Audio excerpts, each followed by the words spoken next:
Ethan, we're restructuring. Today is your last day. The words landed with surgical coldness. No appreciation, no ceremony, just a clinical command from someone who barely knew his name. Helix Tech Solutions, located in Austin, Texas, was a tech unicorn that started humbly and rocketed to fame.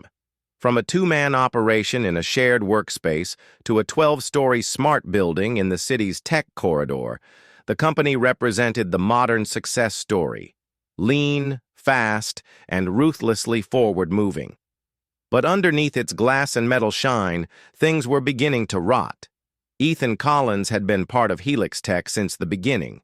At 52, he was the architect of its digital skeleton, a quiet but steady force who stayed late, responded to crises, and solved problems nobody else even saw. He never asked for credit. In fact, most forgot he was in the room until something broke, and only he could fix it.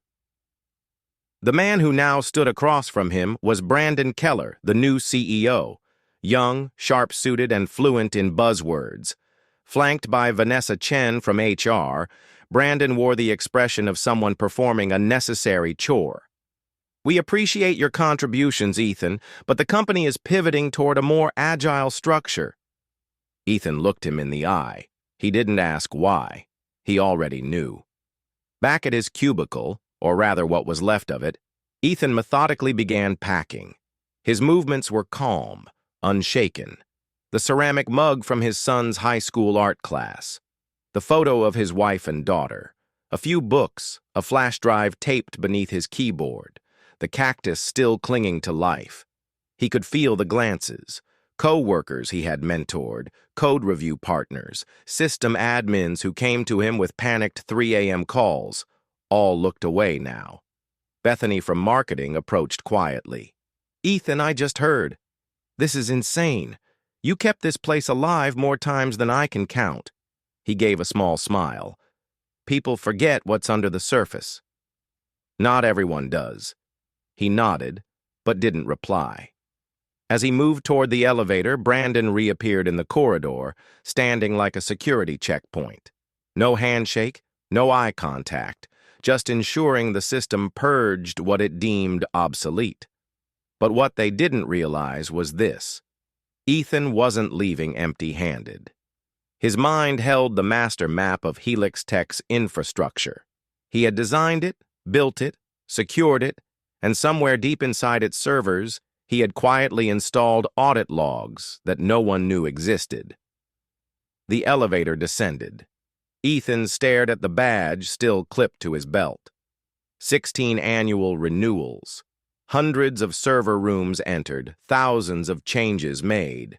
He removed it, ran his thumb over the magnetic strip, then tucked it in his pocket like a medal from a war nobody acknowledged.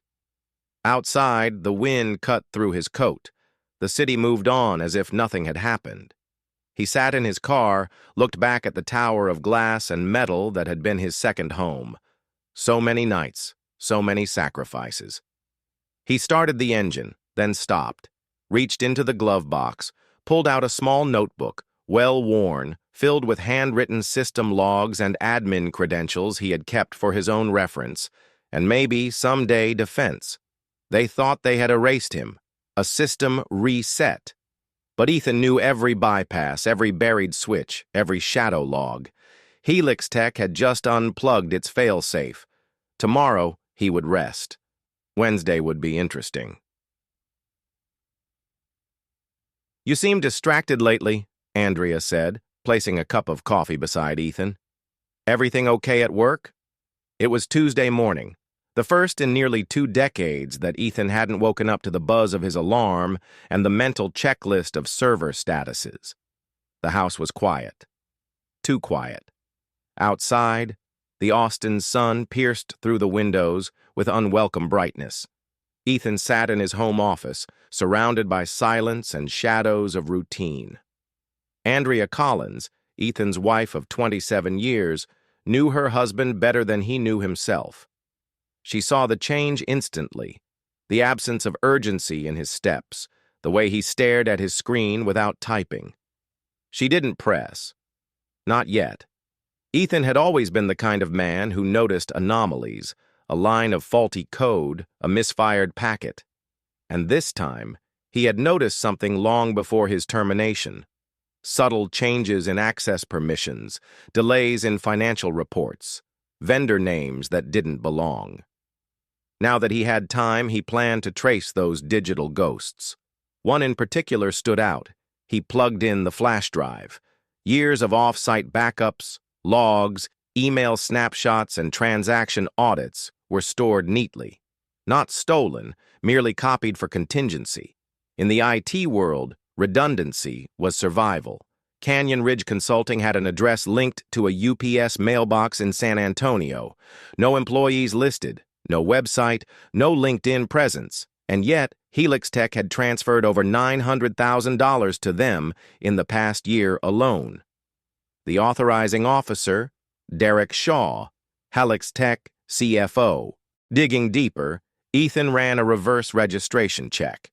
The company was registered to a man named Toby Keller. His stomach sank. Toby was Brandon Keller's brother-in-law. It wasn't just inefficiency. It wasn't just poor decision-making. It was fraud.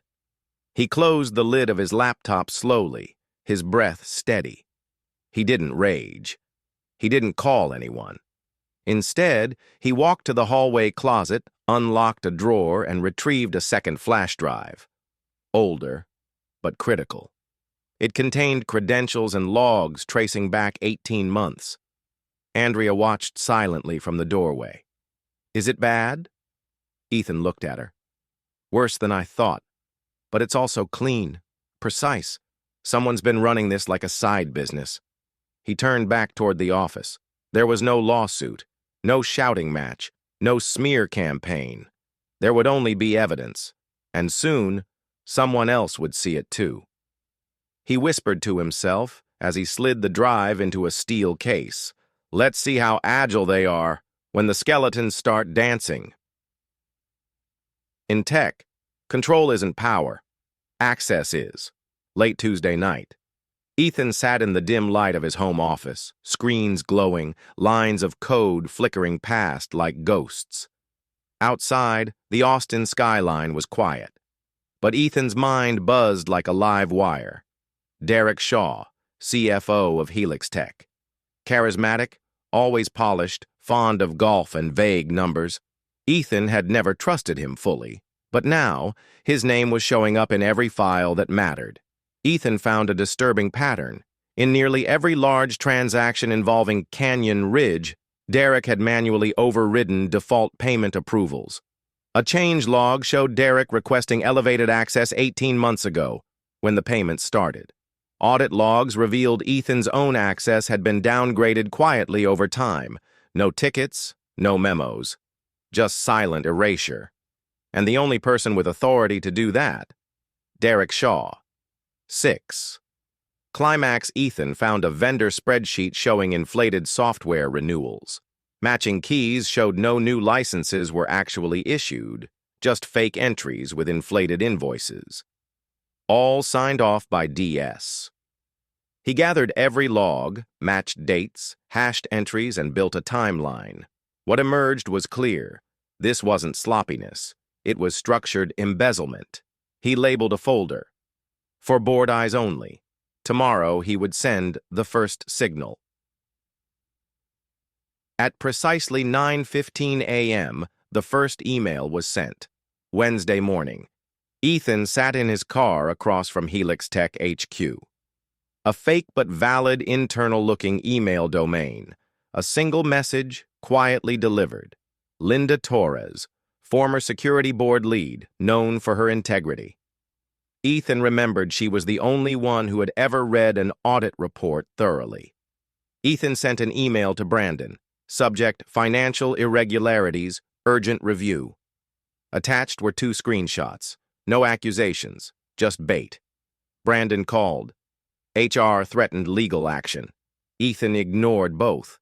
Instead, he prepared the real email addressed to Linda.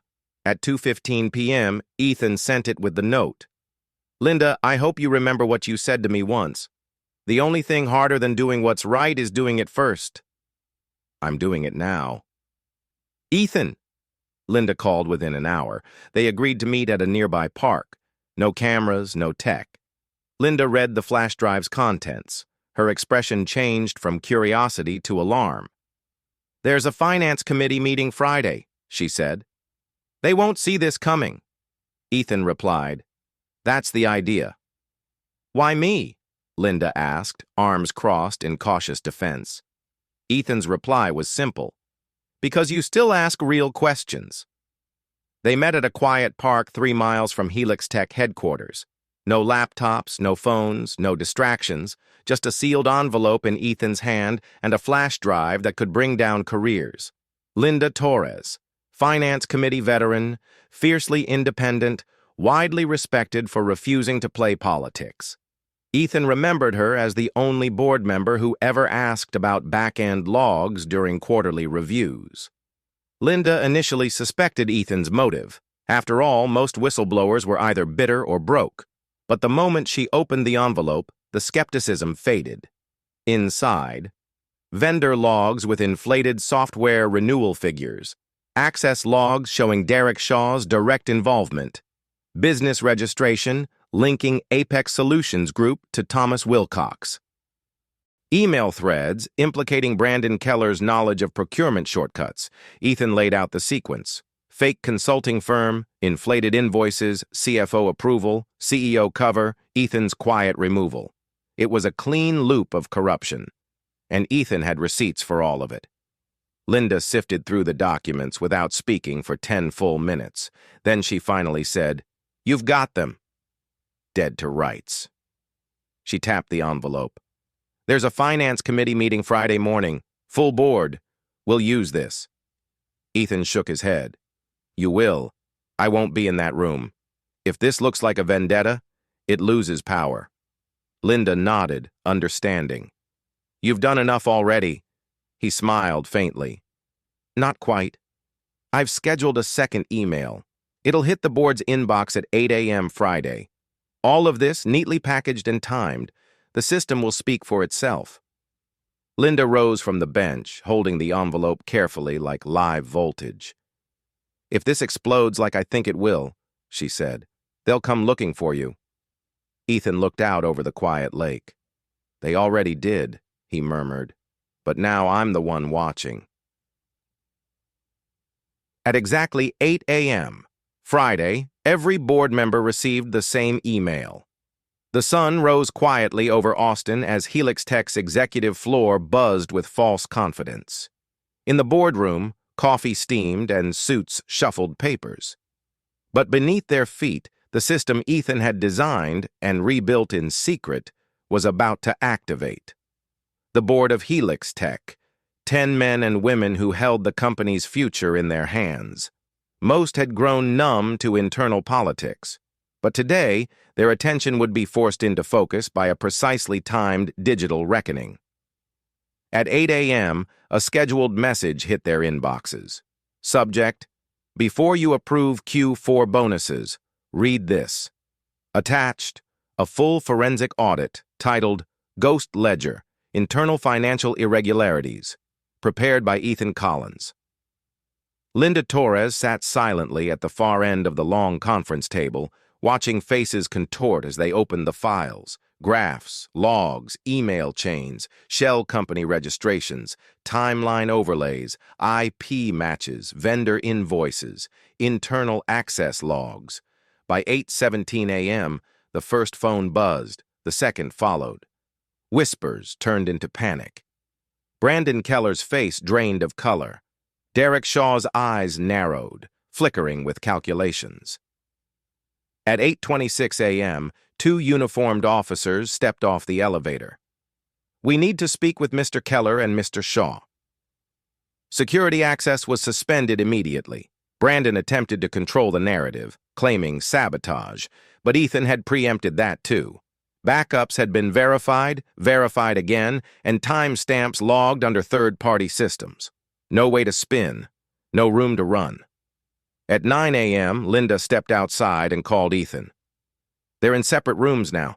Phillips is missing." "Brazil," Ethan replied calmly. "Used a consulting visa loophole." Linda sighed. You were right about all of it, and Ethan, the board wants to talk to you. Ethan didn't answer right away. He stood on the porch of his home, coffee in hand, watching birds cross the sky. They'll offer you something, Linda added. Something big. I'm not sure I want it. You may not have a choice, she said, because right now you're the only one we trust. Welcome back, Mr. Collins, said the security guard with a new tone of respect. Monday morning. Ethan walked through Helix Tech's gleaming lobby, wearing a suit he hadn't touched in years. Not as a returning employee, but as the man called in to rebuild the system from the top down. He was no longer a technician, no longer a forgotten cog. Ethan Collins had been offered the newly created role of Chief Information Security Officer, with full audit authority and direct reporting to the board. In the boardroom, the interim CEO looked uneasy. Mr. Collins, this position comes with unusual terms. Ethan placed a folder on the table. Inside, his conditions. Full audit rights across departments, veto power over all IT-related financial decisions, independent access to infrastructure logs, budget autonomy. This is unprecedented, the CEO remarked. So was stealing $5 million, Ethan replied. Tension filled the room. Board members exchanged glances. Then Robert Chen, the most senior member, said, You have until noon to decide. Ethan has other offers. At 11:47 a.m., Ethan received a call. We accept every condition. He smiled quietly, not out of pride, but principle. That evening, Andrea asked, Is this what you wanted? I'm not sure, Ethan said, but it's what they needed. Are you happy now? Andrea asked, walking beside him under the autumn sun. 6 months later. Ethan's corner office overlooked the Seattle skyline. His title, CISO. His responsibilities, everything he'd once done quietly, now done with authority. Brian Wilcox pled guilty in exchange for cooperation. Brandon Keller faced indictment. Jason Phillips was arrested at an airport in Sao Paulo. The stolen money, recovered, mostly, enough to stabilize. But Ethan still felt the echo of betrayal. He had saved the company, but did he want to be part of it? He promoted Stephen, the quiet junior analyst Ethan once mentored, to head of operations. He built new systems, trained new eyes, and left room for trust to grow. One morning, Ethan posted a single sentence to his long-dormant LinkedIn profile. Never burn bridges. Just let them collapse under the weight of their own corruption. The post went viral within hours. Former employees reached out, recruiters called, and most importantly, the board kept its distance, giving him the autonomy he earned. Andrea squeezed his hand as they left for lunch.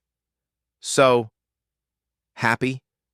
Ethan looked out at the city he helped protect, not with fire, but with silence, evidence, and integrity. I'm good, he said. Some bridges are better rebuilt, others are better left in ashes.